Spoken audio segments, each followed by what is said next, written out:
iniciamos con la temática después de ello. Muy buenas tardes a todos, muchas gracias por la puntualidad, 5 en punto, 24 de junio, el día que cumple años Messi, el día que se cumplen 85 años del fallecimiento de Carlos Gardel, el cumpleaños también de nuestra invitada Mónica León, entonces un día, una fecha bien importante.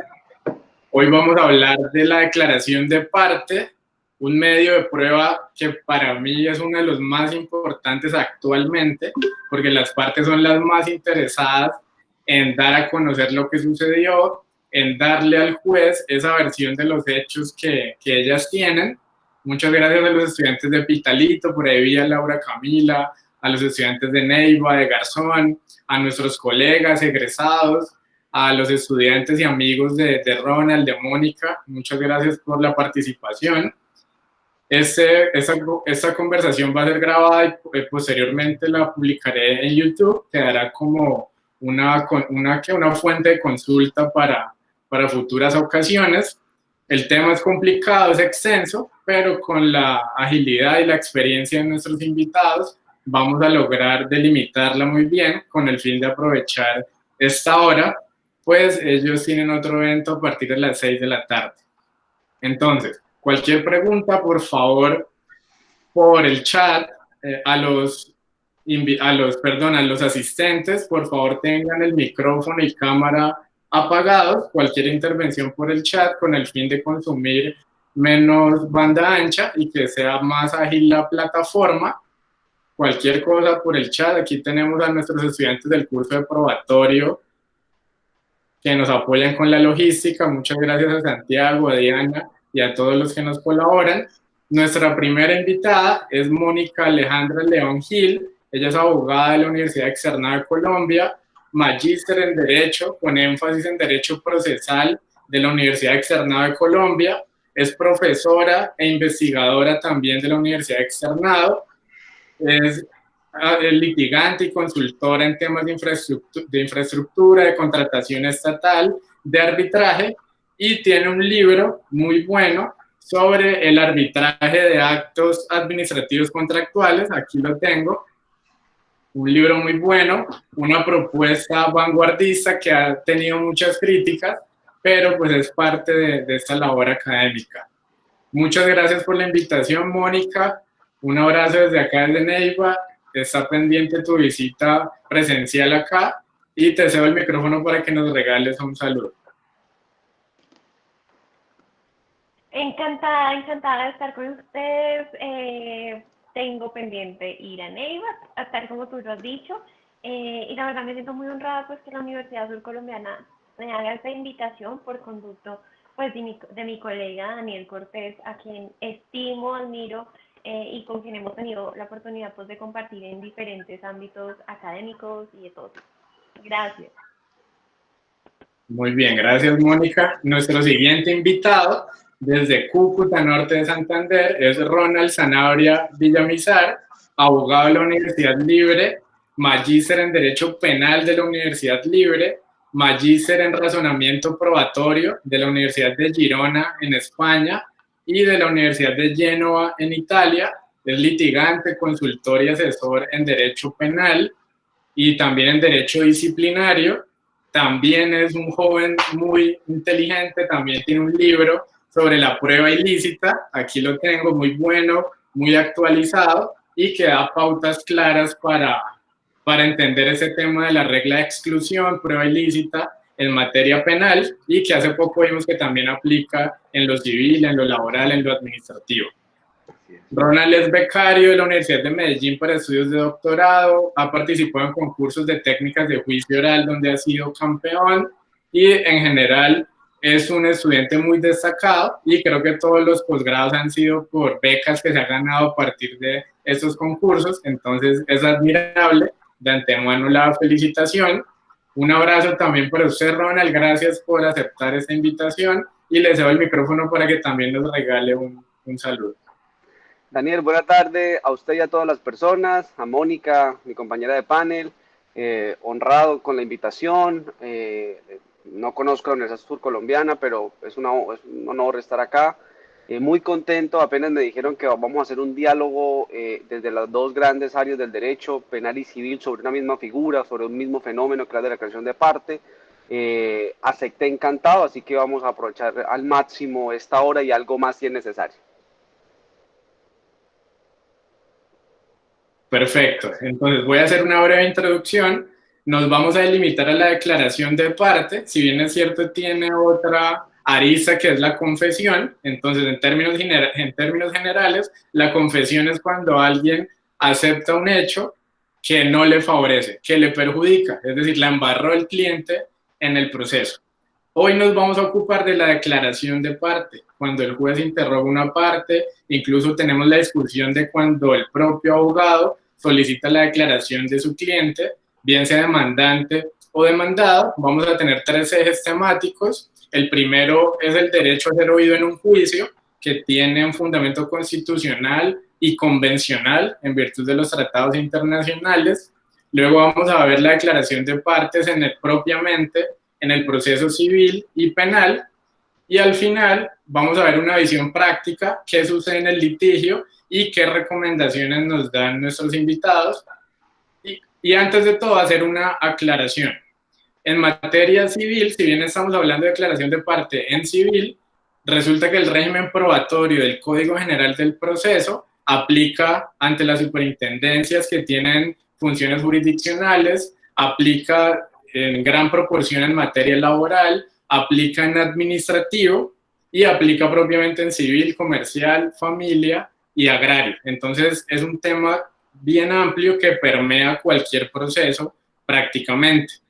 Y ya la diferencia en materia penal, pues Ronald lo abordará identificando las diferencias y características que suceden o que se consagran en materia penal.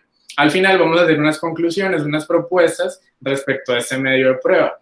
Entonces, frente a nuestro primer eje, el derecho a ser oído en un juicio, desde la óptica constitucional y convencional, Mónica nos va a explicar qué pasaba en el Código de Procedimiento Civil, en el decreto 1400 del 70, que tuvo 42 años de vigencia, más estos últimos 8 años que han sido ahí también de ñapa en virtud de la transición de legislación, y lo que tenemos actualmente con el Código General.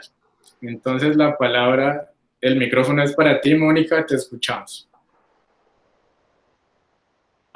Bueno, nuevamente agradezco la invitación, agradezco la presencia de cada uno de ustedes. Es, insisto, un gran privilegio estar aquí.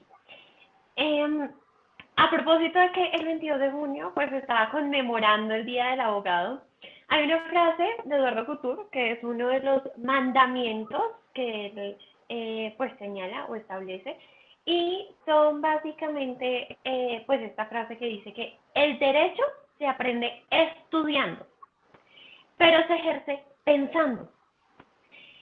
Esa frase, que insisto, forma parte de los mandamientos del abogado creados por Couture, creo que tiene plena aplicación en absolutamente todo lo que hacemos como abogados, en todo lo que hacemos en el ejercicio profesional, en el ejercicio académico, y es más, en el rol del juez tiene sí o sí que estar.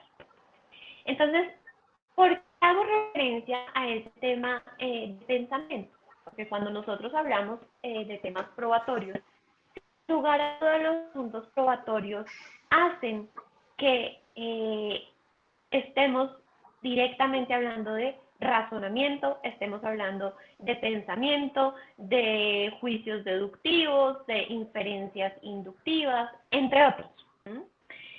Y tal como tú lo decías en la introducción, Daniel, los procesos judiciales de diferentes especialidades jurisdiccionales, incluso los procesos arbitrales, tienen un alma, digo yo. Y esa alma justamente son los medios de prueba, o las pruebas ya si estamos hablando en la sentencia. Y cuando equiparo las pruebas como si fueran el alma del proceso, a lo que quiero llevar es a que en los medios de prueba, las pruebas, son lo más importante del proceso, porque son los que van a formar el convencimiento del juez, van a ser los que determinen si un hecho o no ocurrió por medio de la acreditación de los mismos a través de diferentes mecanismos.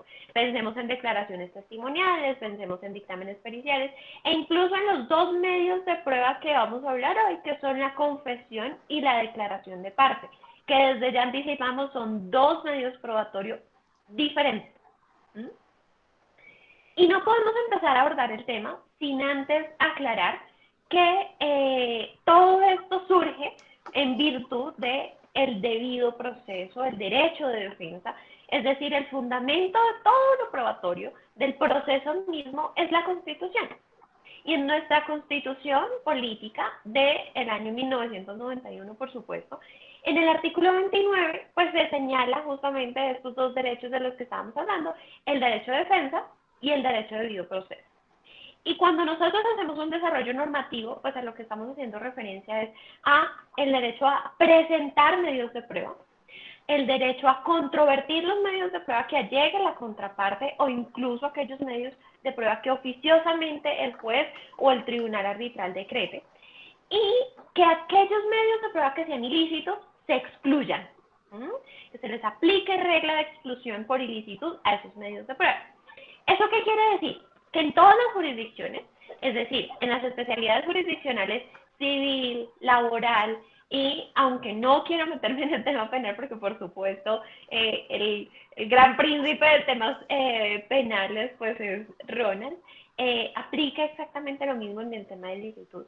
Y en temas contenciosos administrativos, arbitrales y demás, pues se tiene en cuenta, primero, pues que exista licitud del medio de prueba, segundo, que haya una conducencia, tercero, que haya una pertinencia, y cuarto, que haya una utilidad. Es decir, tenemos que pasar estos 4 filtros para poder llegar a hablar pues de un medio de prueba, o mejor, para que un medio de prueba sea decretado. Es decir, que en virtud de lo que la Constitución establece y a través de este desarrollo que ha sido jurisprudencial y doctrinal de estos requisitos, con base, por supuesto, en normas también del Código General, pues llegamos a decir, miren, si yo quiero que me decreten, bien sea una declaración de parte o una confesión, que en verdad la confesión no se decreta, sino que se decreta el interrogatorio de parte, a través del cual queremos llegar a la confesión, ya lo veremos en unos minutos, pues necesitamos acreditar o cumplir, pasar todos estos filtros o cumplir todos estos requisitos. Eso es lo que yo usualmente lo denomino como íter probatorio. En ese íter probatorio de solicitud o aporte, decreto, práctica y valoración, pues siempre debe estar presente la garantía constitucional del debido proceso, el derecho de defensa.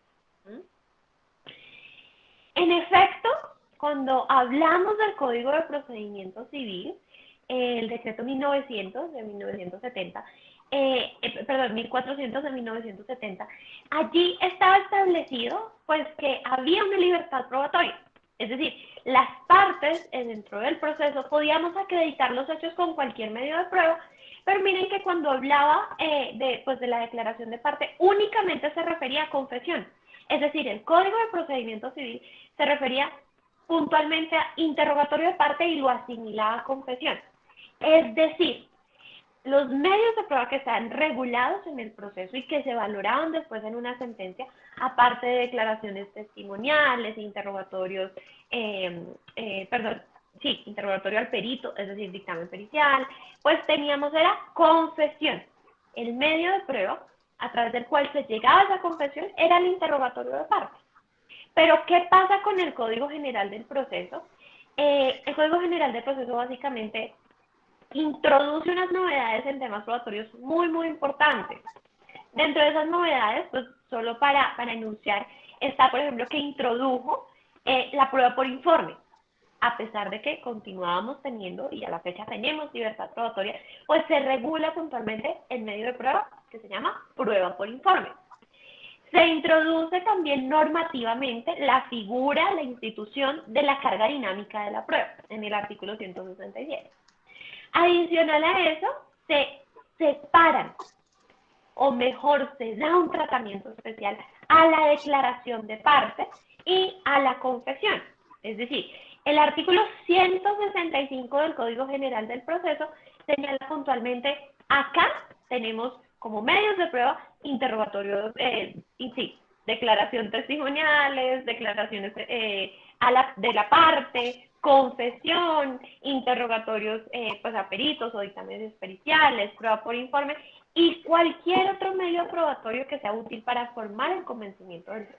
Entonces, para concluir esta primera parte, que era básicamente de generalidades de fundamento constitucional, y para que lo tuviéramos muy presente, ya para concluir en 30 segundos, es Código de Procedimiento Civil, únicamente teníamos la prueba de la confesión. Código General del Proceso, entre otras novedades, entonces ya tenemos declaración de parte y confesión como dos medios de prueba distintos y que deben ser valorados en la sentencia de forma independiente. Gracias. Bien, excelente conclusión. Dimos una noción general del tema. Precisamente este era el objetivo de este primer eje temático. Eso es lo que sucede en civil, pero recuerden que cuando hablamos de civil, de Código General, esas normas de derecho probatorio o ese régimen probatorio aplican laboral, administrativo, superintendencias, civil, familia y hasta en el arbitraje, como bien lo indicó Mónica. Ahora, Ronald nos va a contar qué pasa en materia penal. En materia penal actualmente hay dos códigos procesales vigentes, Ley 600 del 2000 y Ley 906 de 2004, que hace poco pues, cumplió sus 15 años de vigencia, creo. Entonces, Ronald nos va a contar qué pasa con la declaración de parte en materia penal. Bueno, Daniel, nuevamente un saludo, gracias a las personas que asisten. Yo quisiera hablar desde tres puntos de vista distintos. El primero es lo que se suele llamar parámetros convencionales, analizar realmente qué es lo que nos dicen los derechos humanos respecto a eso que se ha denominado el derecho a ser oído en juicio, como una expresión que hace referencia a un derecho. Lo segundo es hablar un poco de la evolución del derecho probatorio, digamos, esa tendencia a establecer la sana crítica como un sistema de valoración y cada vez dejar a un lado las tarifas legales y cómo eso ha impactado en lo que entendemos por la importancia práctica de las declaraciones de las partes dentro de un proceso. Y de antemano voy a decir una de mis conclusiones que tal vez serán las más fuertes que diga durante esta charla, y cada vez que digo cada vez que puedo lo digo, perdón, y es que el Código General del Proceso, que es un gran código, yo lo leo y creo que está muy bien realizado, pero si hay una cosa que dejó de hacer el código fue eliminar la confesión. La confesión no debe ser un medio de prueba, como lo, por ejemplo, sucede en Ecuador con un código reciente, el Código General Orgánico del 2015. Pero ya en un momento pues hablaré por qué razón la confesión no debe ser un medio de prueba. Y finalmente, pues ya tocaré propiamente cómo las declaraciones de parte en materia penal propiamente varían dependiendo si estamos en un sistema de corte acusatorio, de corte mixto o de corte inquisitivo. Y propiamente me haré referencia a algunas cuestiones de las leyes 600 y ley 906 de 2004. Entonces, bien, rápidamente empecemos. Marco Antonio Álvarez insiste que el derecho a ser oído tiene un fundamento internacional de derechos humanos, cosa que es cierta. Uno lo puede encontrar en la Declaración de los Derechos Humanos, en el artículo 10, Pacto Internacional de Derechos Civiles y Políticos, y también en la Convención Americana de Derechos Humanos. Pero cuando uno encuentra esas palabras, uno inmediatamente tiene que entender que los intérpretes legítimos, pues por supuesto, es la Corte Interamericana, así que hay que acudir para mirar ellos qué entienden, cuáles son los insumos de ese derecho que se ha denominado el derecho a ser oído en juicio. Y cuando uno va y mira, se da cuenta que es realmente tal vez mucho menos de lo que a veces algunos autores en Colombia suelen decir. Uno hace un análisis de las providencias y básicamente qué es ese derecho, qué implica, no en penal, sino en materia para todas las especialidades. Dice la Corte, mire, la idea es que, primero, la Corte dice, no es necesariamente oralidad ni tampoco audiencia, no necesariamente, eso es libertad de cada Estado, el sistema que considere más apropiado. Tampoco se implica sistema acusatorio, eso es libertad de cada Estado. Entonces, ¿qué implica? Dice la Corte, son dos cosas.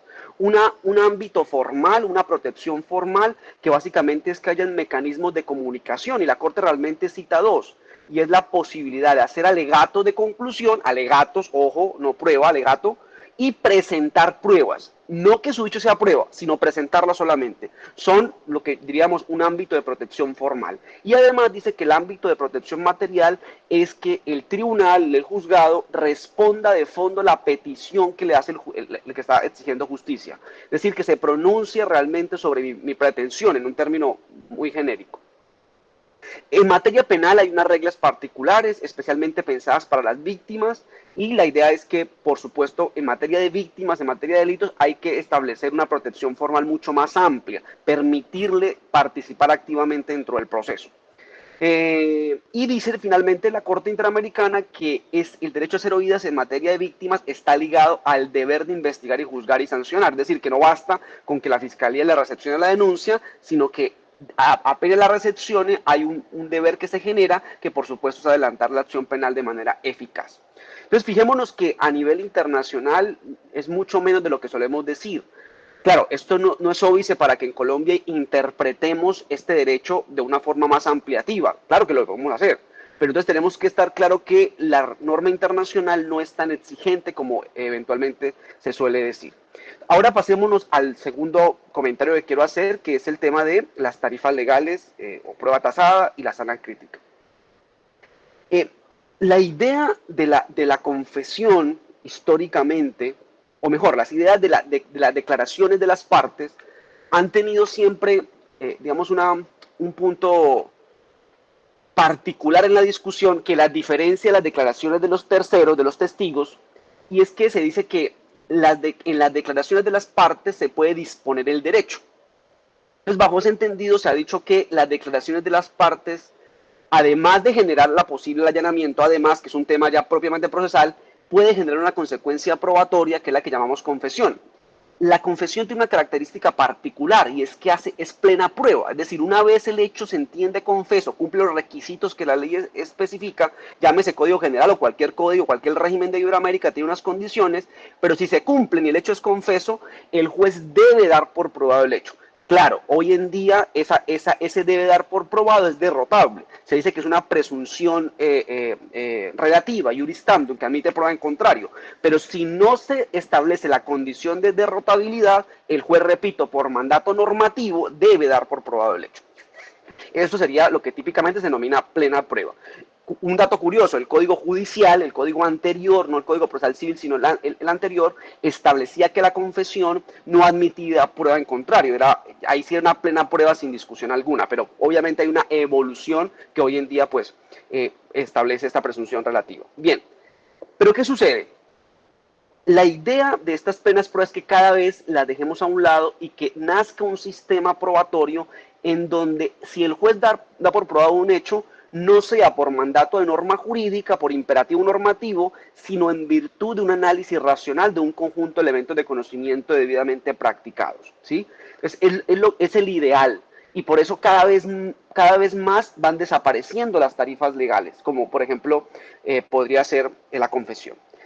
Yo creo que el Código General, repito, ya un poco mi fundamentación, tuvo la oportunidad digamos, de actualizar este código, no lo hizo, yo desconozco las razones, he estudiado muy detenidamente las actas de la comisión redactora y las gacetas del Congreso de la República, pero ese punto al parecer no fue tocado, digamos, no hubo un profesor que colocara en tela de juicio la necesidad de la confesión. En materia penal, ya desciendo al tema, entonces vámonos a qué impacto tienen las declaraciones de las partes dependiendo del tipo de sistema procesal penal que tengamos. En un sistema inquisitivo es importante recordar que ahí se maneja el principio de investigación integral, ¿no? Entonces la idea es que a medida que se va recolectando información ya hay prueba. Por eso normalmente en un sistema inquisitivo hay un acto de llamado al procesado en donde se le inquiere, se le solicita que se pronuncie sobre los hechos que son objeto de investigación. Entonces, la indagatoria, por ejemplo, que es propia de Ley 600, es una idea que refleja lo que estoy diciendo. Los sistemas acusatorios, en cambio, que es el antónimo si se quiere, la idea es que cada parte investiga según sus intereses. Así que no está bien que el acusador llame a la contraparte a preguntarle nada. Entonces se acaba esa diligencia de llamamiento, de intimación, ¿no? de pronuncias al respecto. Entonces ahí lo que hay es un acto voluntario. Si el procesado quiere hablar, bienvenido sea, y debe ser él el que libremente lo manifieste. Entonces, yo diría que las grandes distinciones, de forma muy general, ahorita cuando ya entre a las siguientes intervenciones, pues profundizo, es que en Ley 600 la declaración de la parte del procesado era un acto que era solicitado por la Fiscalía General de la Nación, porque era un sistema de corte mixto, entonces ahí se le llamaba, claro, él tenía el derecho a guardar silencio, ni más faltaba, pero había un llamado como un acto de vinculación. En cambio, en la 906 no hay un llamado propiamente a una declaración, pero el procesado se le deja una figura que vamos a mirar a continuación, es el interrogatorio al indiciado, para que se pronuncie si a bien lo tiene hacia. Ese sería como mis comentarios al respecto. Muy bien, Ronald. Mucha claridad. Yo creo que ese estudio del derecho comparado con Ecuador, de los sistemas procesales penales, esa diferenciación nos da unas bases muy buenas. Y simplemente para agregar que también es un tema relacionado con la confesión, es la infirmación de la confesión, que no ha tenido tanto desarrollo. En un proceso, generalmente, si alguien confiesa, dice, no, ya esa es la prueba reina, mejor dicho, porque lo confesó la misma parte, y no se ha desarrollado el tema de la infirmación de la confesión, que tiene que ver con la valoración en conjunto de las pruebas. Aquí ya noté eliminar la confesión, muy bueno, porque sí, al final es un rezago de la tarifa legal. Muchas gracias, Ronald. Ahora vamos con el segundo eje temático, vamos a entrar ya al tema concreto. Ya ahora Mónica nos va a explicar qué dice el Código General, es decir, qué dice lo vigente, cuáles son los requisitos, cuál sería la forma de contradecir esta prueba, cómo se practica esta prueba, y se van a tocar temas relacionados con la diferencia que tiene con el interrogatorio de parte, que termina con una confesión. Asimismo, quisiera agregar que si quieren profundizar en el tema, respecto al Código General, es difícil porque la Corte Suprema Casación Civil hasta hoy no ha dictado la primera sentencia de casación frente a un proceso donde hayan aplicado el Código General al momento de valorar las pruebas. Entonces, toda la jurisprudencia respecto del Código General de Casación Civil la encuentran por vía de tutela, y hasta la fecha hay muy pocas en materia probatoria. Probablemente en unos meses, en un año, ya podremos leer sentencias que interpreten estas normas del Código General. Entonces, iniciamos. Mónica, tienes la palabra. Listo, muchas gracias. Bueno, tal como lo anunciaba Daniel, pues ahora en esta parte es tratar de definir un poco la confesión y distinguirla muy bien de la declaración de parte. Insisto, hay muchos detalles que podemos ver, hay un tratamiento jurisprudencial altísimo, de muy buena calidad de nuestra Corte Suprema en las diferentes salas de casación sobre la confesión. De manera tal que pues voy a abordar como los temas genéricos y los que puntualmente señala el Código General del Proceso. Y sobre la declaración de parte, como también lo decía nuestro moderador, no hay lugar a poder hacer un desarrollo o una línea jurisprudencial sólida, pero sí es claro que hoy por hoy en todas las jurisdicciones encontramos que ese medio de prueba se está practicando. Entonces, cuando hablamos de la confesión, nos referimos a que llegamos a esa prueba llamada confesión por medio del interrogatorio de parte. Porque cuando estamos hablando de testigos y demás, es decir, de declaraciones testimoniales, el medio de prueba no nos va a arrojar una prueba llamada confesión, sino que van a ser justamente esas declaraciones. Es decir, cuando hablamos de interrogatorio de parte, sí vamos a poder llegar a la prueba llamada confesión, que va a ser valorada por el juez en la sentencia, conforme a las reglas de la sana crítica, aplicará las reglas de la experiencia, de la lógica, de la ciencia y de la técnica, para poder determinar si se acreditaron ciertos hechos, si haya razón a la hipótesis planteada por el demandante o por el demandado en sus excepciones y demás. Siempre depende del caso en concreto, por supuesto. Entonces, a esa confesión que es importante pues resaltar respecto a la confesión. 1, que llegamos a ella por medio de un interrogatorio que se realiza a la contraparte.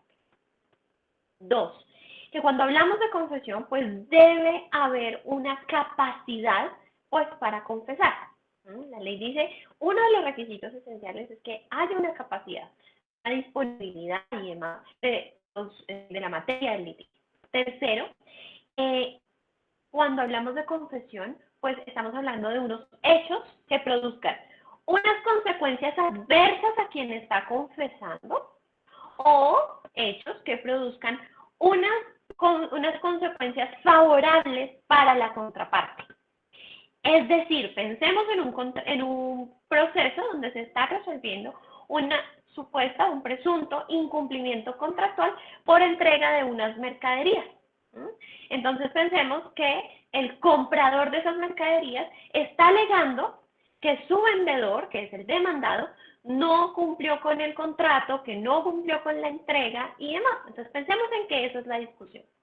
Si estamos en la posición de apoderados de ese demandante, comprador de las mercaderías, y vamos a interrogar a la contraparte, es decir, vamos a interrogar a ese vendedor, si ese vendedor llega a decir una afirmación como no entregué la mercancía en la fecha pactada, o entregué incompleta la mercancía en la fecha acordada, pues estamos hablando de manifestaciones que le son adversas a sí mismo y a su vez pues son favorables a nuestro representado, insisto, el comprador de las mercancías. Entonces, si el vendedor llega a hacer manifestaciones como esas, claramente nosotros estamos diciendo, uy, eso configura una confesión. Y la configura porque pues se ve que tiene la capacidad para poderlo emitir. Pensemos en que es una sociedad y quien está absorbiendo el inventorio es el representante de la misma. Segundo, pues estamos hablando que logramos esa confesión por medio de un interrogatorio de parte a esa contraparte. Tercero, nos referimos a hechos que, insisto, le son desfavorables a ese demandado y a su vez son favorables para nuestro cliente. Y hay un tema esencial y hay un tema que incluso está súper relacionado con la licitud, con la conducencia, la pertinencia y la utilidad de la que hablábamos en la primera intervención, y es el tema de que la confesión debe ser expresa, debe ser libre, debe ser voluntaria. Y esa confesión expresa, libre y voluntaria, por regla general, se logra a través de un interrogatorio. Eso no quiere decir que a veces en los documentos, pensemos en la contestación de la demanda, en nuestro ejemplo de responsabilidad contractual, pues no pueden haber algunas contestaciones a los hechos o manifestaciones, incluso en otros memoriales, donde se reconozca una negligencia o un incumplimiento del contrato. Eso también sería una confesión. Y se entiende que es expresa, que es libre y que es voluntaria. Igualmente, aplica la infirmación de la confesión, y cuando decimos que aplica la infirmación de la confesión, pues decimos, miren, sí, llega a haber, por ejemplo, una confesión en el interrogatorio, pero se acreditan con otros medios de prueba, con unos documentos y demás, que esa confesión en verdad no tiene peso, porque sí se cumplió, hay por ejemplo un documento de entrega y de recibo de la mercancía, entre otros, pues esa confesión básicamente va a perder su valor probatorio. Es decir, lo que quiere decir infirmación es justamente como que la confesión se retrotrae. Hay lugar a que se caiga, si me admiten esta expresión un poco corriente. Entonces, respecto de la confesión, y volviendo a nuestro íter probatorio, al cual a mí me encanta hacer referencia porque creo que como estudiantes pues, nos permite ubicar muy bien. En la confesión nosotros no tenemos una solicitud, por ejemplo, y un aporte de confesión. No tenemos, por ejemplo, un decreto de la prueba de la confesión. No. ¿Qué es lo que tenemos o qué es lo que solicitamos o qué es lo que aportamos en el primer paso de nuestro íter? Un interrogatorio de parte, como ya lo dijimos. Y cuando digo que lo solicitamos, pues es porque el juez va a ser quien lo decrete más adelante en el auto que corresponda en la audiencia respectiva, la audiencia inicial. Pero también, cuando decimos aporte, esto es muy, muy, muy importante a mi juicio, y más en esta época de pandemia, y lo he dicho en otros escenarios, en escritos y demás, es que nosotros podemos practicar ese interrogatorio de parte de forma extraprocesal. Bien sea en un proceso que ya se inició o en un proceso que no se ha iniciado, es decir, como si fuera una prueba anticipada. Es decir, en la solicitud puedo pedirle al juez que va a tramitar y a dirimir la controversia que decrete ese medio de prueba. Y asimismo, en ese primer momento, que será en la demanda, en la contestación o en el término de traslado de las excepciones de fondo, tengamos en cuenta que aplica también en la reforma de demanda y en la demanda de reconvención. Pero hablo de demanda y de contestación de forma genérica.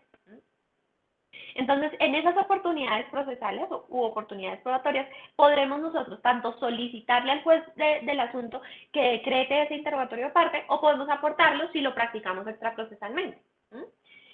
Y Ya posterior a eso, pensemos en que nosotros lo solicitamos, el juez, como se cumplieron los requisitos de licitud, conducencia, pertinencia y utilidad, lo decretó.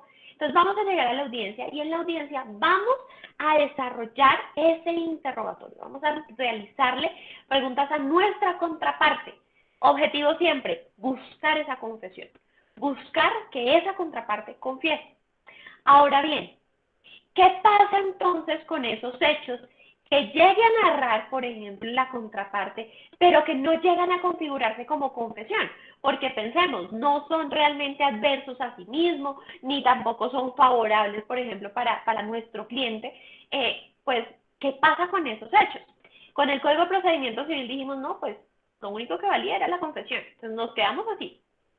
En cambio, con Código General del Proceso, no miramos solamente el tema de la confesión, sino que esas otras manifestaciones, si acreditan, por ejemplo, otros hechos del proceso, de relevancia para el proceso, pues se van a tener en cuenta como si fueran una declaración de parte, declaración de nuestra contraparte.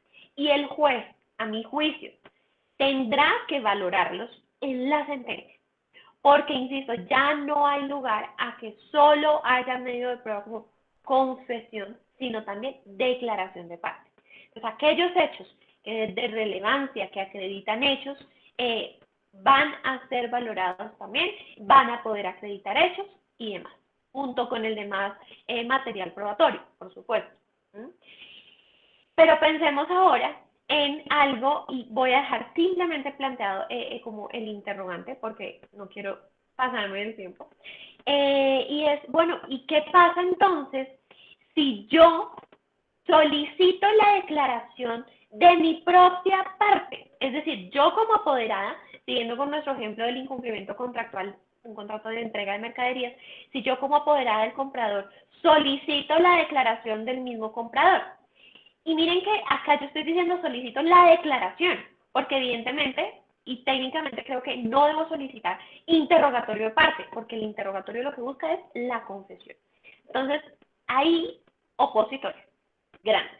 Y hay también quienes promovemos, entre esos por supuesto me incluyo, promovemos la declaración de parte como un medio de prueba. Y a diferencia de la confesión, la declaración de parte en verdad no tiene mayor formalismo, no tiene mayor rigurosidad, no tiene un artículo donde regule cómo funciona la declaración de parte, no.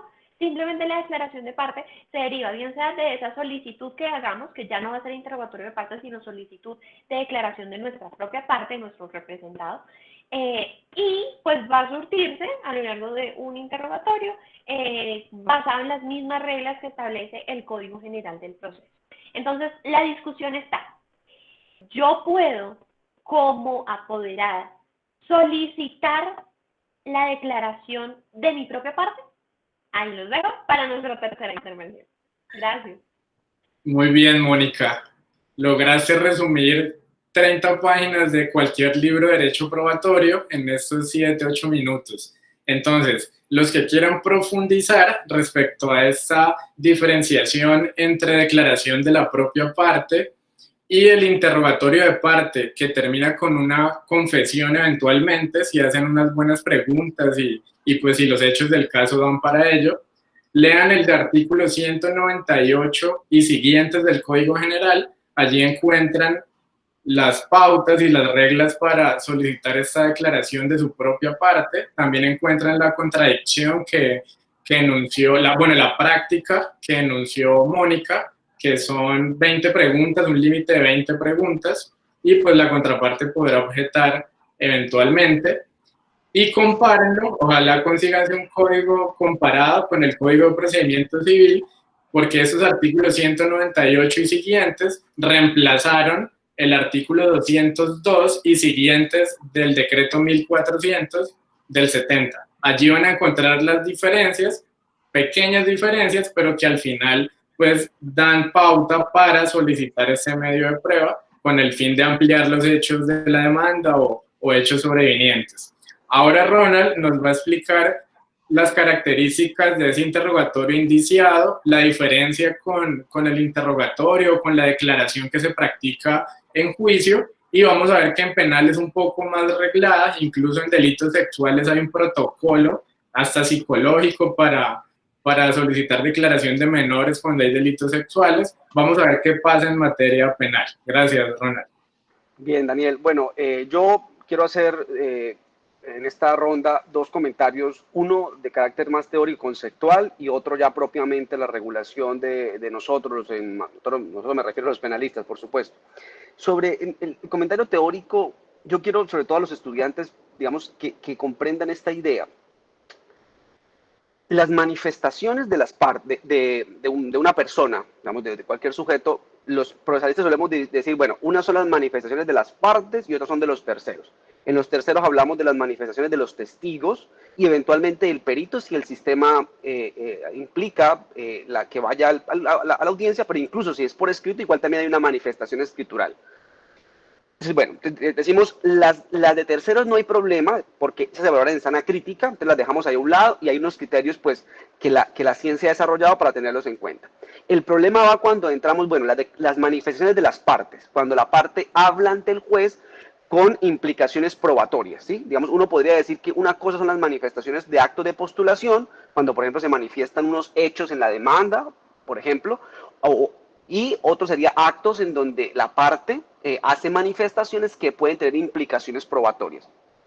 Ahí, tradicionalmente se dice que algunas manifestaciones pueden generar confesión y otras no. Entonces, históricamente se ha dicho, bueno, ¿cuál es la diferencia puntualmente? La repito, ya Mónica la mencionó, yo le había dicho, pero es importante que quede muy claro, y es que la confesión es plena prueba. Digamos, si se cumplen las condiciones que Mónica nos enseñó, pues entonces el juez debe dar por probable hecho. En cambio, si hace falta una, cualquiera que sea la que haga falta, se entiende que no es confesión. Entonces la pregunta del millón es, ¿qué hacemos con la que no es confesión? Hoy en día el Código General, la gran novedad, y a mi modo de ver indiscutible, es que lo que no genere confesión o lo que no alcance a ser confesión, se entenderá que tiene valor probatorio, pero como si fuera una declaración de un tercero. Es decir, se valora en sana crítica y no condicionado por una norma jurídica que le obliga al juez a dar por cierto el hecho. Bien, pero aquí viene el complique, si me permiten la expresión. Como entendemos que la confesión tiene unas implicaciones probatorias enormes, normalmente se dice, bueno, ¿y cómo vamos a practicar, cómo vamos a generar la confesión? ¿Qué mecanismos vamos a utilizar para que se dé esa confesión? Y claro, aquí habría la distinción que Mónica también nos enseña entre la confesión provocada y la confesión espontánea. Bueno, la espontánea se hace cuando el abogado, al contestar la demanda, acepta libremente, sin ningún tipo de requerimiento por parte de nadie. Pero dejemos eso a un lado ahí. La confesión provocada, en cambio, la idea es que se hace mediante preguntas o en virtud de preguntas. Entonces, ¿por qué en el sistema civil anterior, el Código Procesal Civil, no había ningún inconveniente? Pues sencillo, porque quien pedía el interrogatorio era la contraparte, que era la que quería la confesión. Porque en el civil lo que no era confesión no tenía ningún valor probatorio. Pero ahora en el Código General del Proceso viene una complicación, y es que lo que no es confesión sí tiene valor probatorio. Entonces, ¿cómo lo generamos? Y sobre todo la pregunta que Mónica deja en el tintero, y es, bueno, ¿cómo se practica la prueba cuando es la propia parte la que pide su declaración? Y hay una idea que se dice, no, utilicemos las reglas del testimonio, y en principio suena bien, pero eso implicaría una gran cantidad de preguntas en donde qué sucede si la respuesta que da la parte, por ejemplo, a su propio abogado o a la contraparte, cuando haga el contrainterrogatorio genera la confesión. Lo que pasa es que el contrainterrogatorio va a tener 20, 30, 40 preguntas, no va a estar limitado. Dejo eso ahí, solamente redondeando la idea y diciendo que si un sistema probatorio mantiene la distinción entre confesión y declaración de parte, tiene que tener eso en cuenta para las reglas de producción de esos medios de prueba, porque es fundamental allí. Por eso esa idea de amplitud para buscar declaraciones de parte me parecen peligrosas. Bien, cierro y luego discutimos nuevamente si el tiempo lo permite. Vamos a penal. En penal es muy importante recordar una idea, sobre todo para los estudiantes, y es que bueno, primero decir que nosotros eliminamos la confesión en el nuevo código. O sea, una gran diferencia entre 600 y 906 es que en la 906 digo, la confesión no es un medio de prueba, las declaraciones, sean de donde provengan, sean del testigo simple, sea del acusado, sea de la víctima, se valoran en sana crítica. Y eso nos solucionó muchos problemas de práctica de estas pruebas. Bien, dicho esto, es importante que diferencien entre actos de investigación y actos de prueba. Los actos de investigación los hace, digamos, la Fiscalía, que es la que tiene principalmente el deber para decidir si ejerce o no la acción penal, y por supuesto esos actos de investigación en principio no necesitan muchas cosas que requieren los actos de prueba, que son los otros actos. Los actos de prueba se hacen ante el juez de conocimiento con fines de que se tenga en cuenta en la sentencia. En cambio, los actos de investigación son, digámoslo, parciales, son para la Fiscalía, y la defensa también puede hacer actos de investigación, pero para la toma de sus decisiones. Bien, explico muy rápidamente los actos de investigación. Yo siempre hago la pregunta a los estudiantes: ¿qué actos de investigación contempla el Código Procesal Penal para efectos de tomar declaraciones de cualquier persona? 3. Entrevistas, declaraciones juradas e interrogatorio al indiciado.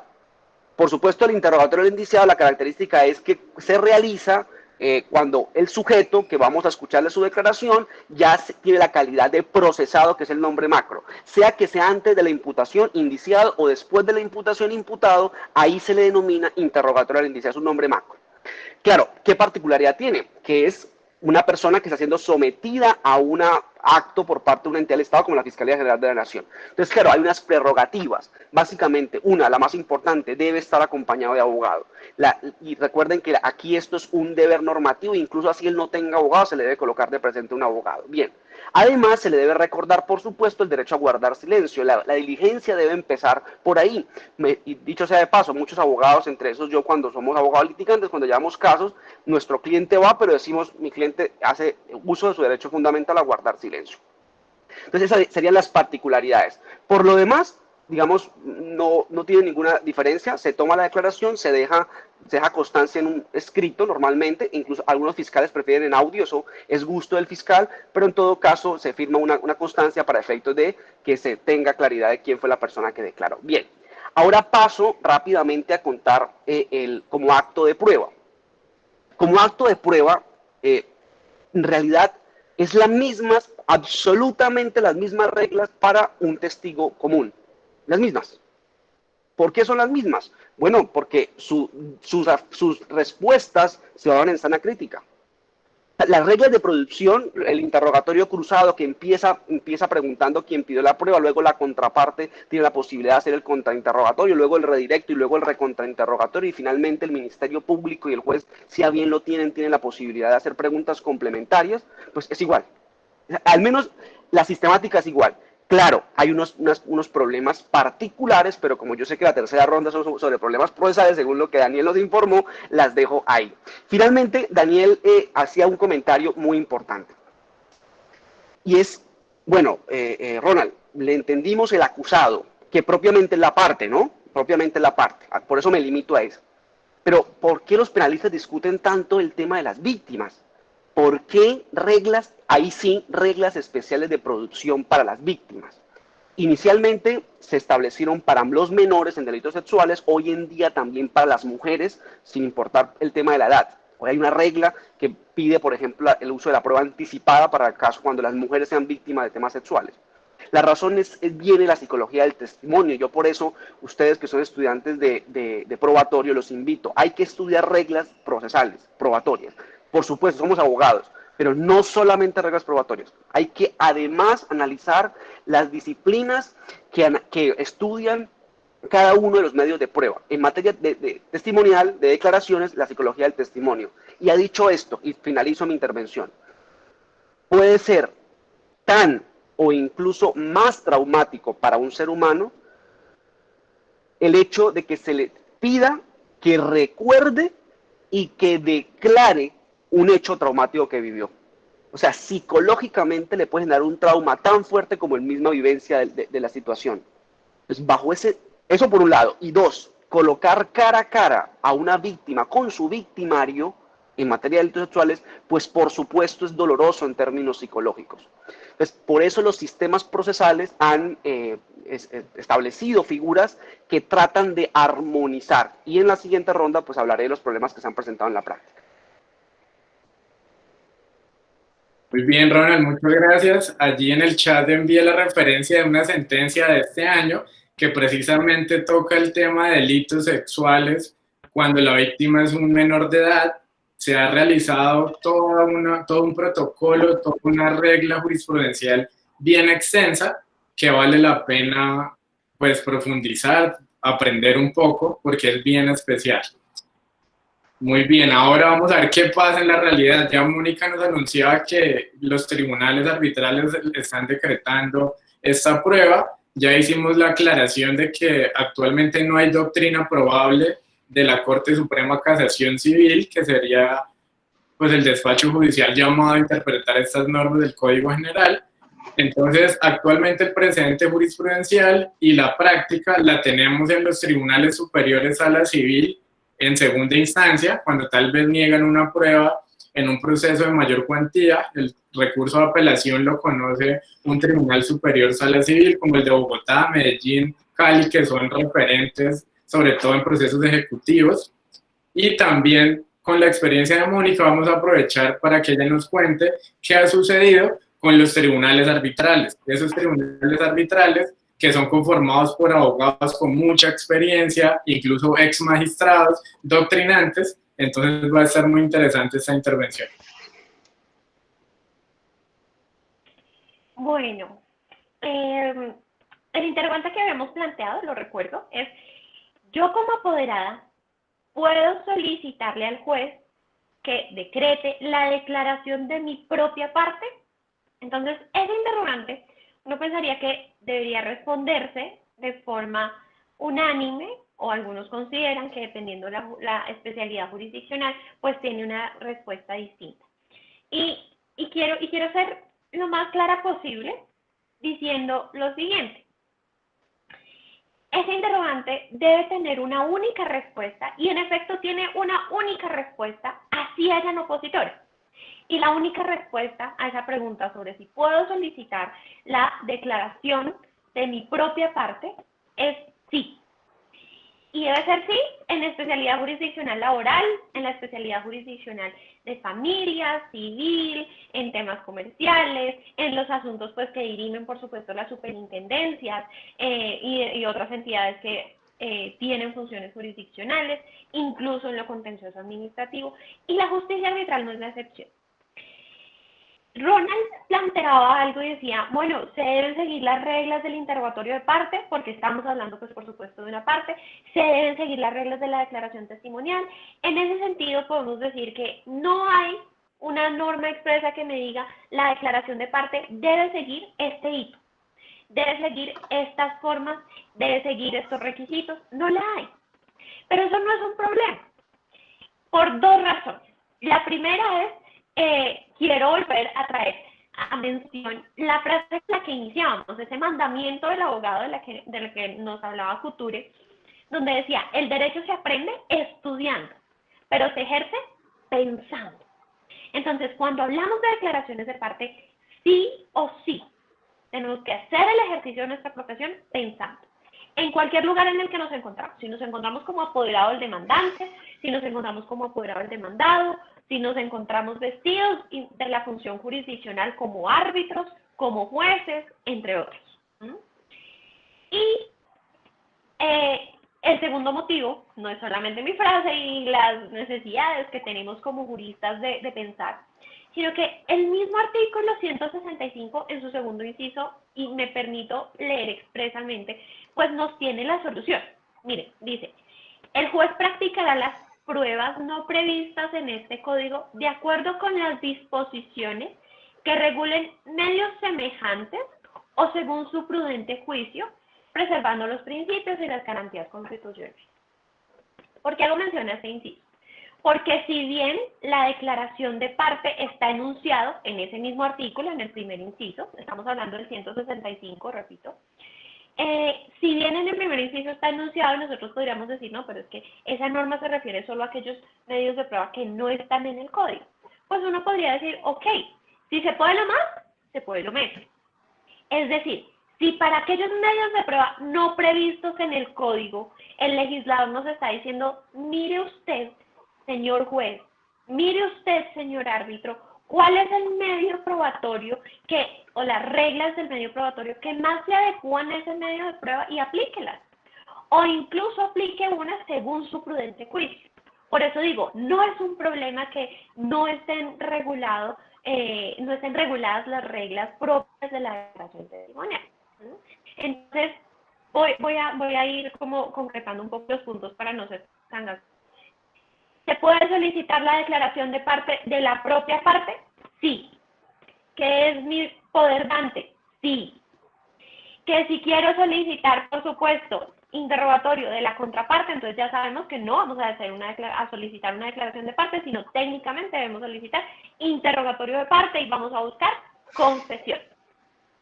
Ahora bien, pues ¿cuál sería entonces nuestro íter probatorio? Solicitamos al juez la declaración de nuestra propia parte. El juez eventualmente decretará si se cumple el requisito de licitud, si considera que es conducente, que es pertinente, que es útil, porque digamos, pueden haber casos donde no sea necesaria esa declaración de parte, de nuestro propio representado, porque ya hay otros medios de prueba o ya el hecho está probado, entre otros. Entonces pensemos en que se satisfacen todos esos requisitos de licitud, conducencia, pertinencia y utilidad. Entonces se logra el decreto. Y estamos en la práctica. Ok, ¿qué reglas vamos a aplicar? A mi juicio deben aplicarse reglas propias de las declaraciones testimoniales, porque si aplicamos desde el interrogatorio de parte que buscan una confesión, pues es lógico que nosotros no vamos a pretender que nuestro cliente confiese, ¿sí? Pero eso no quiere decir que sea una camisa de fuerza y que lo vamos a tratar como un testigo, porque no podemos ser sesgados y no podemos taparnos los ojos y hacer de cuenta que ese sujeto es un testigo. No, es una parte. ¿Qué es lo que pasa? Que acá es donde entra nuestro razonamiento y nuestro deber de ejercer esa estrategia procesal y probatoria como parte. Y pues las preguntas que nosotros formulemos, por supuesto, no deben ser tendientes a que nuestro propio cliente confiese, ¿sí? Entonces acá entran temas de razonamiento, de eso que hablábamos de Couture, ejercer nuestra profesión pensando. Tercero, tener en cuenta que lo que nosotros buscamos a través de esa declaración de parte, pues es acreditar otros hechos, no lograr, insisto, una confesión.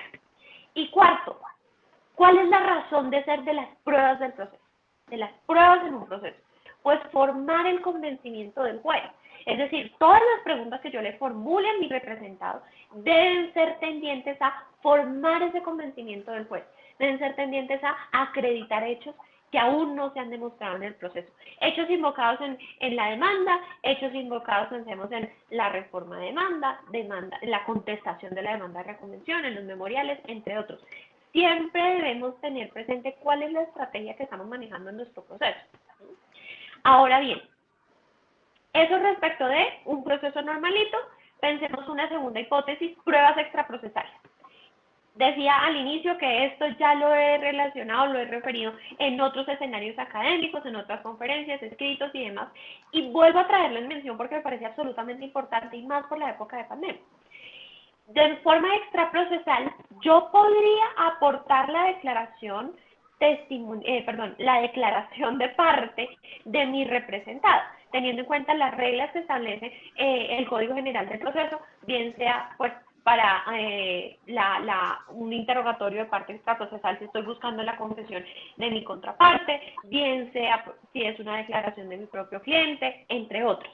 Entonces las pruebas extraprocesales son una maravilla y aportan mucho al proceso porque pueden ser incluso practicadas de común acuerdo, ¿sí? Que son las del artículo 190, y ahí yo me pongo de acuerdo con mi contraparte, con el apoderado de la contraparte, y juntos, a través de una plataforma virtual como esta, a través de una reunión en la oficina de alguno de nosotros, incluso en un café, o sea, sin ningún tipo de formalidad, pero buscando pues que quede el registro fílmico, videográfico y demás de esa práctica, pues podemos practicar pruebas, así como ocurre en series norteamericanas, en películas de common law, que en nuestras propias oficinas podemos recaudar el material probatorio y después aportarlo al proceso. Un proceso que esté en curso o que se vaya a iniciar. Tercer escenario, audiencias virtuales hoy por hoy. Hay una gran preocupación tanto respecto al interrogatorio de parte como la declaración de la propia parte, así como las declaraciones testimoniales y una que otra preocupación pues cuando se hace el interrogatorio al perito. Y es la siguiente, ok, yo aquí estoy viendo únicamente, por ejemplo, las fotos de cada uno de los que estamos conectados en esta conferencia. Las grabaciones de una parte de lo que está ocurriendo, por ejemplo, en una habitación, en una oficina, en un lugar determinado.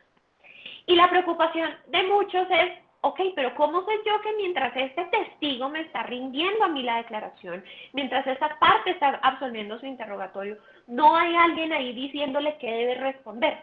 No está alguien ahí informándole el sentido de la respuesta que debe dar, entre otros. Pues, si soy absolutamente sincero, esa desconfianza, aunque es un riesgo, tiene, yo creo que un riesgo o un soporte, o es una preocupación fundada, mejor, pues creo que no hay ninguna forma de mitigar en un 100% que eso pueda pasar. Pero eso no quiere decir que nosotros debamos dejar de recurrir a estas herramientas. ¿Y por qué lo digo? Porque de todas maneras recordemos que el juez va a tener esa facultad para intervenir, para valorar esas declaraciones testimoniales, para valorar la declaración que mi propio representado está haciendo, declaración de parte, insisto, el interrogatorio, las respuestas que está absorbiendo mi contraparte. El juez va a poder aplicar las reglas de la lógica, las reglas de la sana crítica, las reglas de la ciencia, de la experiencia, de la técnica. Y hay algo muy importante que debe evaluarse, incluso cuando se están rindiendo esas declaraciones, la espontaneidad. En materia penal, pues, se habla, y Ronald nos hacía mención de eso, y se habla como de las técnicas propias de quien está absorbiendo el interrogatorio y, por supuesto, de cuando se formulan las preguntas. Y creo que en este escenario de procesos contenciosos administrativos, de civiles, familia, entre otras especialidades jurisdiccionales, pues debe aplicarse lo mismo. En juzgados civiles municipales, en juzgados promiscuos, juzgados civiles del circuito, tribunales, e incluso en tribunales arbitrales, no solo en los de distritos, en tribunales superiores de distritos judiciales, hay experiencias, ha habido mejor, decretos de declaraciones de parte. Es decir, el propio apoderado solicita la declaración de su representado y se practica, se tienen en cuenta esas declaraciones a lo largo del proceso, y ya cuando vaya a fallar, pues el juez valorará no solamente las declaraciones que llegan a configurar una concesión, sino las demás declaraciones. ¿Cuándo adquieren una relevancia? Lo decíamos al inicio, pues cuando logran acreditar algún hecho del proceso, cuando logran formar el convencimiento del juez sobre los hechos jurídicamente relevantes. No todas las declaraciones pues llegan a ser prueba, no, solamente aquellas que llegan a ser acreditación de hechos, que llegan a ser acreditación o formar el convencimiento del juez sobre los hechos que son materia de discusión. Y volviendo ya al tema pues, de la virtualidad, creo que hay algo que no podemos mitigar, insisto, y es evitar que vaya a haber alguien que pueda estar sacándole la respuesta, o alguien que pueda estar escribiéndole, o incluso en la misma pantalla mandándole mensajes, correos electrónicos, mensajes de datos y demás a nuestro testigo, a nuestra propia parte y demás. Pero creo que ahí habían dos compromisos. El primero es el tema de lealtad procesal, o sea, nosotros no podemos seguir actuando como algunos abogados que se ven inmersos en temas de corrupción y que son desafortunados para nuestra profesión, y no podemos pensar tampoco ingenuamente en que eso pues no puede importar, no. Creo que acá hay muchas herramientas. Uno es nuestro deber de actuar con buena fe, nuestro deber de actuar bajo lealtad procesal y probatoria, el deber del juez de evaluar todas esas circunstancias propias del testigo, si está respondiendo con evasivas, si por el contrario, pues es fluido, es espontáneo en su declaración, si nuestra parte, por ejemplo, está rindiendo una declaración sensata, sencilla, espontánea y demás. Insisto, ¿cómo se pueden mitigar esos riesgos en un 100%? No se me ocurre a mí ninguna forma. diferente a esa misma presencial, diferente a aquella pues que pueda ser incluso vulneratoria de derechos y es, mejor dicho, llenar toda la habitación u oficina de mensaje, perdón, de cámaras, o incluso instalar programas en computadores, pero creo que eso ya es un poco vulneratorio de otras garantías fundamentales. Pero ahí es donde nuestro deber como apoderados y el deber de los jueces se vuelve mucho más riguroso. Para concluir, quiero que tengamos muy presente una frase que dice que las personas que corren riesgos cambian el mundo. ¿Mm? Y sin eso de pretender, pues, que por medio de esta charla y por medio de nuestro ejercicio profesional vamos a cambiar el mundo, creo que si nosotros modificamos nuestra conducta y empezamos a desarrollar una labor apropiada como apoderados, como jueces, como árbitros, pues vamos a llegar a hacer cambios importantes en nuestro sistema judicial y vamos a darle una aplicación correcta a las tecnologías de la información y de las comunicaciones, llegando a sentencias, a providencias, a laudos que logren materializar lo que todos como abogados pretendemos, y es una sentencia, una decisión, un laudo justo. Gracias, Daniel. Muy importante los consejos que nos acaba de dar Mónica. Entonces, ya saben, pueden aplicar lo que hacen en Suits, en la ley de los audaces, pueden interrogar a su propio cliente, lo graban en su oficina. En cuanto a la declaración de parte, en Neiva y en Florencia, Caquetá y en el Huila, más o menos un 70% de los juzgados la están declarando, es la tendencia mayoritaria. Sin embargo, algunos juzgados todavía se niegan a decretarla. Asimismo, algo respecto de la virtualidad, actualmente en arbitraje internacional ya se está instalando, precisamente como decía Mónica, en arbitraje internacional están instalando varias cámaras en la sala donde va a estar el testigo o la parte. Incluso contratan oficinas de abogado, o sea, imparciales, alguien que no tiene que ver con el caso, que garanticen la adecuación de esa sala. Si quieren profundizar en ese tema sobre las audiencias en la virtualidad, hay unos videos en YouTube de Gary Borg, es un abogado londinense, tal vez el mejor abogado del mundo, Gary Borg. Él tiene varias charlas sobre virtual hearings, audiencias virtuales. Ahora, Ronald nos va a contar qué pasa en la práctica en lo penal, qué ha dicho Casación Penal, qué ha dicho la Corte Constitucional respecto a la práctica de esas declaraciones en materia penal. Bueno, Daniel, breve y muy puntual, pero intentaré ser profundo lo que se pueda. Lo primero es que pues, a mí siempre me encanta escuchar a Mónica, me parece que tiene una capacidad de sintetizar muchas cosas en poco tiempo y de forma muy agradable. Comparto, yo diría que casi todo lo que dijo sobre el tema de si se puede o no, y perdónme por meter en materia civil, pero yo no puedo dejar pasar la oportunidad. Comparto casi todo en el sentido de decir que claro, que hay más razones para decir que la propia declaración de parte es procedente. El único argumento que Mónica no contestó, y es que eso lo escuchan en la práctica judicial aquí en Cúcuta, es ¿y para qué? Dicen, pero ya no están los hechos en la demanda, los hechos de la demanda. Pues ahí lo que hay que decirle a las personas que dicen ¿y para qué? Es que una cosa es el planteamiento frío de los hechos por parte normalmente de un abogado que representa, y otra cosa, además es un acto de postulación, y lo otro es un acto de prueba, un acto que tiene la potencialidad de servir en la sentencia. Eso yo contestaría básicamente. Ahora, el punto en donde yo estoy de acuerdo con Mónica es cómo se practica la prueba. Es cierto que el hecho que no esté arreglado no es una excusa en la medida que las pruebas atípicas, el propio código ordena que se deben practicar. Incluso ese debate entre prueba típica y atípica fue el debate de los 60 a los 70, que ganaron los profesores que sostuvieron que las pruebas atípicas se debían practicar. Entonces, bueno, ante eso, por supuesto, no hay una providencia. Yo creo que los profesores, cuando la ley no aclara, ahí es donde la academia tiene un deber, a mi juicio ético, de entrar a dar posibles soluciones para que los jueces sean los que las tomen eventualmente.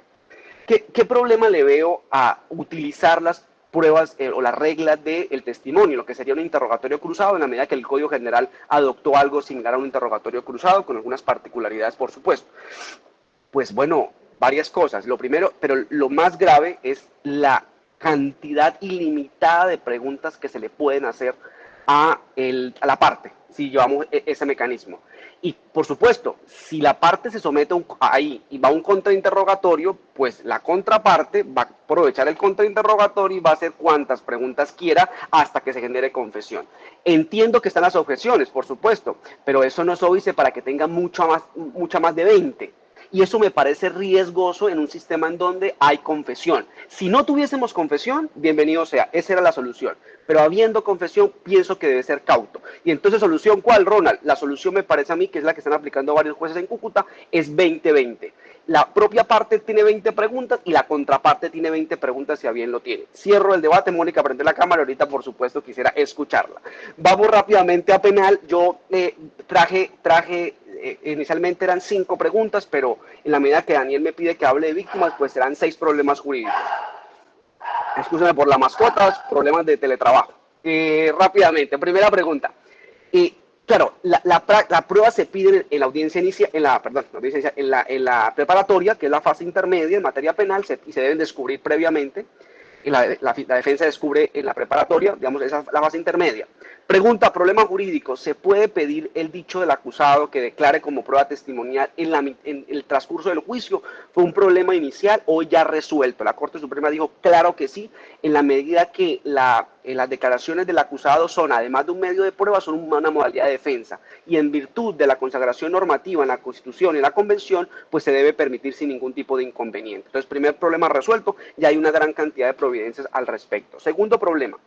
¿La Fiscalía puede contrainterrogar? La respuesta en principio es sí. La Fiscalía puede contrainterrogar, digamos yo, por supuesto que sí, porque es la sistemática de la prueba testimonial en materia penal. La pregunta es, ¿qué pasa si cuando la Fiscalía pregunta, el acusado dice guardo silencio? ¿Me entienden? Es decir, le responde a la defensa todas las preguntas, pero la Fiscalía cuando quiere interrogar guarda silencio.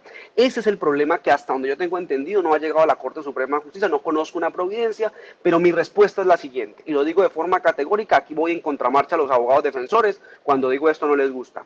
Yo digo, si el procesado decide libremente renunciar a su derecho a guardar silencio, se debe someter a la sistemática de la práctica de la prueba, porque es que el contrainterrogatorio garantiza un derecho que también tiene la Fiscalía, es la contradicción y la confrontación. Entonces, bajo ese entendido, mi posición es que si el acusado hace ese juego de responderle a su defensor, pero no a la Fiscalía, se debe aplicar regla de exclusión porque hay la afectación a un derecho fundamental en la fase de producción probatoria. Esto, repito, es cosecha del suscrito, el que está hablando no es de la Corte Suprema, pero creo que es la solución correcta. Tercera pregunta. ¿La Fiscalía puede pedir la práctica testimonial en la preparatoria como testigo común? Hay un auto del 2016 en donde la Corte estudia el problema y dice, sí lo puede hacer, siempre y cuando cumpla las características del testigo común, que es una pertinencia individual, una pertinencia autónoma, pero la Corte deja el problema, dice, en todo caso, el acusado tiene el derecho a guardar silencio en el juicio. Ese auto, hasta donde yo conozco, traté de hacerle seguimiento a ese caso para mirar si de pronto luego un auto de nulidad o eventualmente una casación, pero no conozco qué pasó luego de ese auto. O sea, la Corte, repito, avaló la posibilidad de que la Fiscalía pida prueba común al testigo acusado, al acusado, siempre y cuando él haya renunciado a su derecho a guardar silencio, por supuesto, ¿no?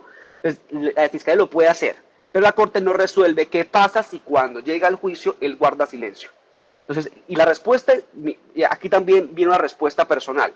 Mi posición es que cuando la Fiscalía le pregunte como prueba de la Fiscalía, el procesado tiene el derecho a guardar silencio, ni más faltaba. Digamos, y ahí no se puede alegar ninguna violación porque está alegando un derecho fundamental. La violación es cuando es en sede de contrainterrogatorio, cuando es prueba de descargo. ¿Listo? Siguiente pregunta. Y esta pregunta creo que es también aplicable a civil. ¿Existen algunas reglas especiales para la valoración de la declaración de una parte? Reglas de valoración, ya digamos, acordamos que se pueden practicar las pruebas, ¿sí? Digamos, la prueba, pero se debe valorar de forma especial. Yo diría, en principio, sana crítica, en principio epistemología general, en principio psicología del testimonio general, pero una variable que no podemos olvidar. La tarifa legal que prohibía darle valor probatorio a los dichos de las partes que no generaban confesión era una regla de la experiencia que se positivizó. ¿Cuál es la regla de la experiencia? Pues quien tiene interés en la causa, pues va a declarar a su favor, incluso mintiendo. O sea, como lo dice Ulises Canoso, una forma, digámoslo, que resume muchas hojas. Dice, no hay nadie que conozca más los hechos que las partes, bienvenido sea, pero al mismo tiempo no hay nadie más interesado en la resolución del caso que la parte.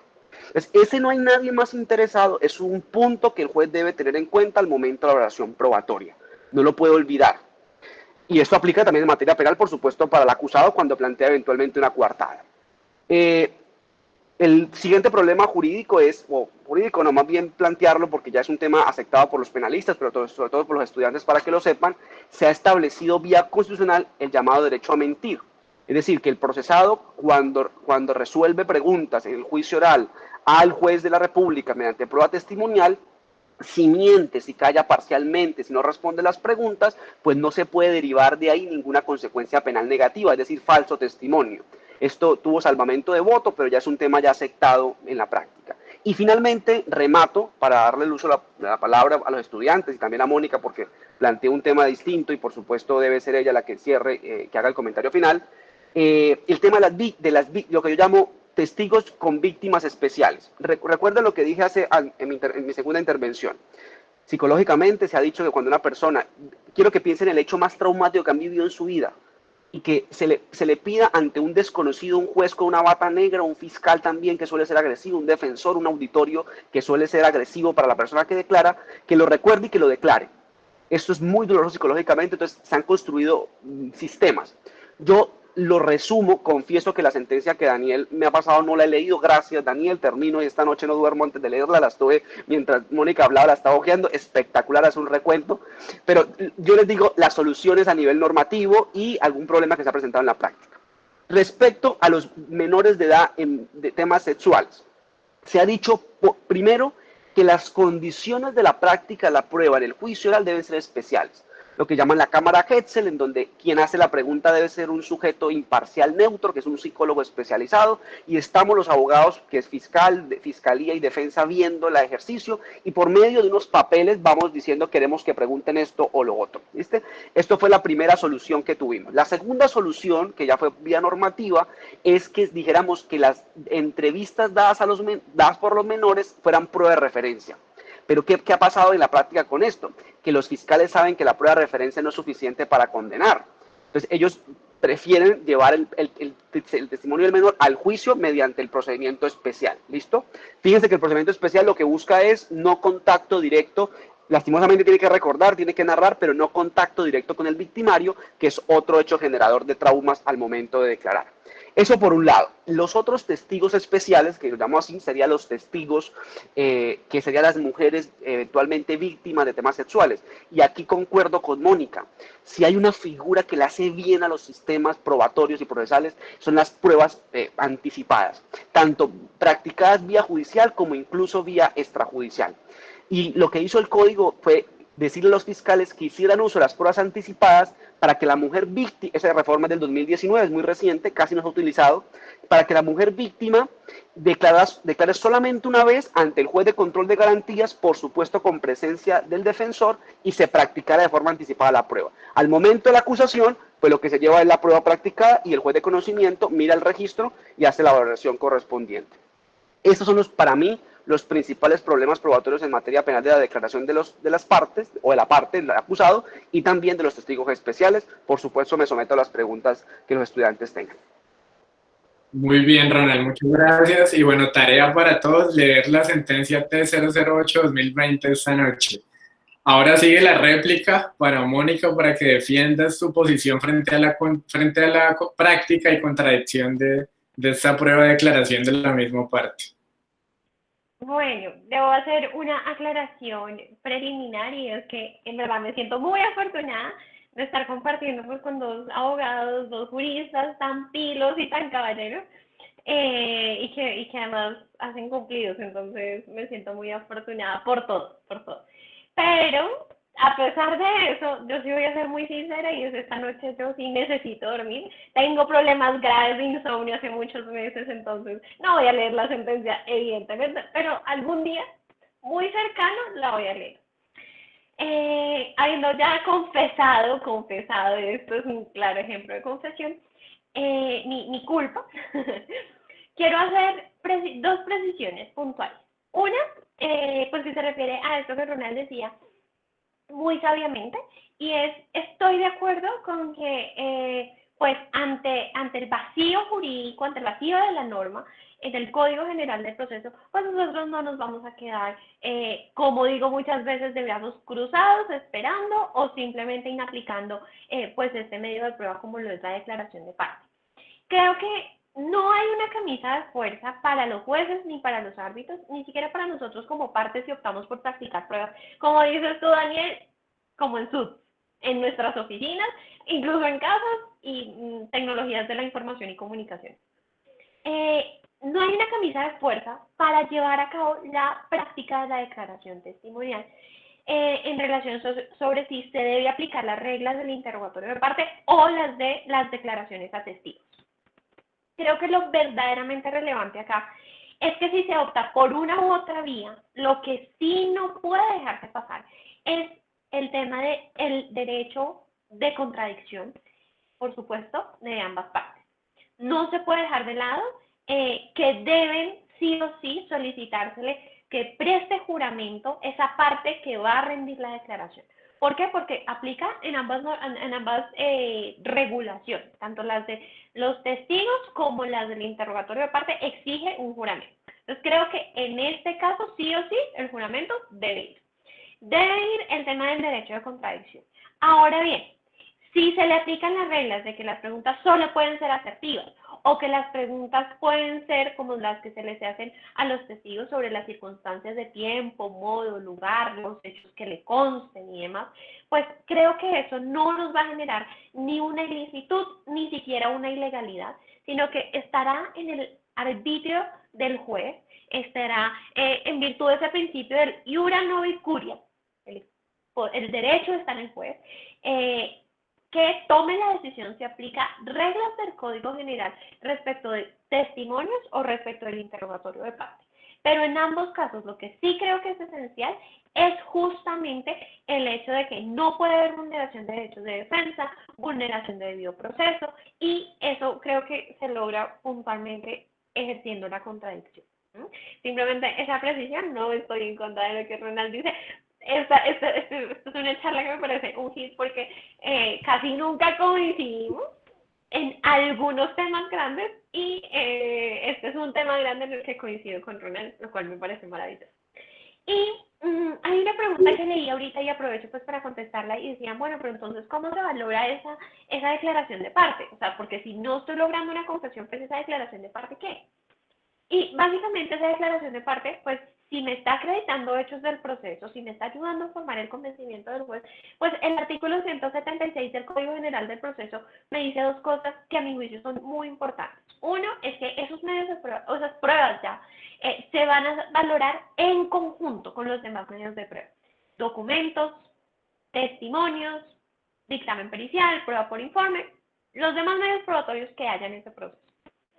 Y segundo, pues que se van a aplicar las reglas a las que hemos venido haciendo referencia a lo largo de estos minutos, que son las reglas de la sana crítica, ¿sí? Entonces acá vienen también las reglas de la experiencia, de la lógica, de la ciencia, de la técnica, del juez o de los árbitros. Y ya para concluir, cuando nosotros pues hablamos de estos medios de prueba de declaración de parte, creo que hay una normita que no podemos dejar escapar y que a veces se nos olvida, y es que de la conducta procesal de las partes el juez puede desprender indicios. Hay un deber establecido en el Código General de Proceso donde dice el juez debe valorar la conducta procesal de las partes y de las mismas puede desprender indicios.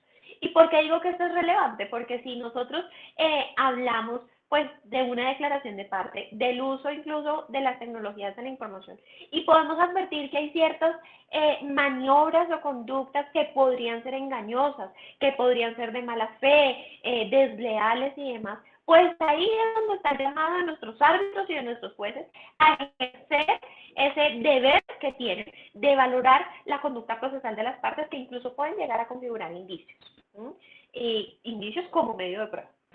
Y esas eran las precisiones que quería hacer. Muchas gracias, Mónica. Llegó el momento de darle la palabra a nuestros estudiantes. En el día de hoy nos colaboraron Santiago García y Diana Toro en la recopilación de preguntas. Ya Mónica respondió una que estaba ligada al tema, a la réplica. Entonces, Perdón. entonces le cedo el uso de la palabra a Santiago para que nos cuente si hay alguna pregunta allí pendiente para responder. Tiene el uso de la palabra y gracias por la compilación. Hola, muy buenas tardes. Es un gusto enorme tener a estos talentosos del derecho, profe Mónica y Ronald, aquí en la Universidad Surcolombiana. Serán siempre bienvenidos para futuros encuentros. Bueno, algunos compañeros asistentes han formulado una serie de inquietudes. Creo que la inquietud de Sailor ya fue respondida por la profe Mónica y por nuestra transmisión en vivo a través de Facebook. Enrique Barrera formula la siguiente pregunta para el profesor Ronald. Menciona, en el Código General del Proceso, el derecho a ser oído se agota en una fase escrita, como lo es la demanda y su contestación, donde las partes con rigor técnico elevan los hechos jurídicamente relevantes, los cuales serán objeto de la fijación del litigio. En tal sentido, la declaración de la misma parte sería una nueva oportunidad de agregar hechos no previstos en el Código General del Proceso. Pregunta, ¿el juez debe admitir esos nuevos hechos en el proceso a pesar de que el código no lo faculte? Es la única pregunta que hay y ya con eso creo que se cierra el ciclo.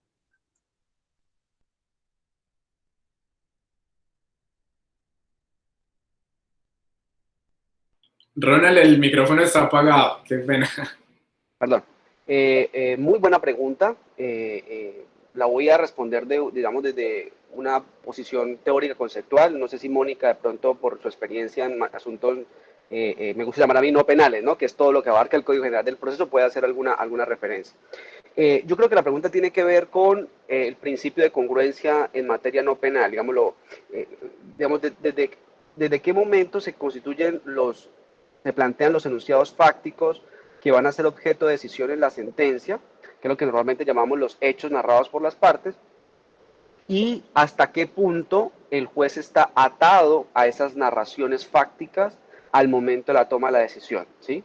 Entonces, bueno, yo lo que diría es, primero, el demandante, por regla general, debe plantear los hechos, las hipótesis fácticas al momento de presentar la demanda, y solo excepcionalmente cuando existan figuras que permitan un fallo más allá de lo escrito en esa demanda, como por ejemplo un daño posterior, que recuerdo una regla del Código General que lo permite, también por ejemplo la idea de que las excepciones de mérito, aunque no hayan sido alegadas, se pueden declarar en la sentencia, vendría siendo eventualmente otra figura.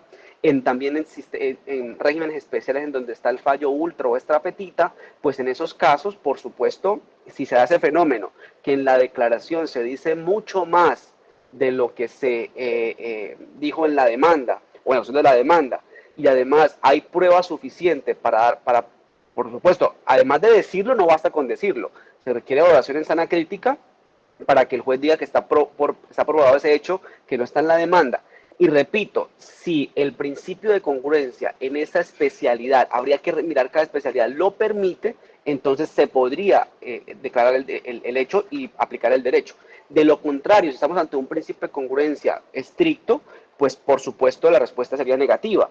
Una cosa es el acto de postulación de la pretensión que se da en la demanda, en donde planteamos la causa petendi, que es lo que denomina así los hechos, y otra cosa es el acto probatorio de declarar que se da en la fase probatoria o en la audiencia inicial, audiencia instrucción y juzgamiento.